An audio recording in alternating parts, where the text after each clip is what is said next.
سلام رفقا، چطورین؟ خیلی به یه شورت ویدیو دیگه از من خیلی خوش اومدین. رفقا خیلی معذرت میخوام بابت تأخیری که داشتم، چند روز نبودم ولی باز برگشتم. خب رفقا تو این ویدیو قراره بهتون یه لوکیشن مخفی بدم و قبل از اینکه لوکیشن رو بهتون بدم حتما چنل من سابسکرایب کنید، لایک، کامنت، این حرکت ها رو بزنید و بزن بریم سراغ آموزشیه. به اینجای هم مپ میاین، تقریبا همینجا. آره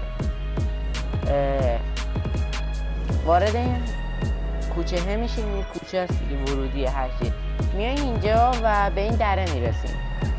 این دره باز میشه و اینجا مثل ویدیوهای قبل یه پارکینگ مخفیه که براتون گذاشته بودم، ولی فرقش با اون یکی اینه که اینجا میتونید 2 تا ماشین بذارید دیگه. به هر حال مثل اون لوکیشن قبلی یه لوکیشنیه که راکستار چپونده رو بازی دیگه و مخفیه، کمتر کسی اینو پیدا کرده و من دوست داشتم بهتون نشون بدم. امیدوارم که این ویدیو لذت کافی رو برده باشین. حتما دوباره چک کنید و سر بزنید ببینید لایکاتون و سابهاتون پریده یا نه، چون یوتیوب جدیدن خیلی لایک و سابا رو میپرنه و تقریبا میشه گفت هر دقیقه من داره ساب کم میشه از چنلم.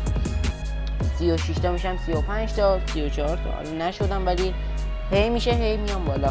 پس حتما چک کنید که هم لایکتون هم سابتون نپریده باشه. امیدوارم که این ویدیو لذت کافی رو برده باشین. تا یه ویدیو دیگه، فعلا خدا نگهدار.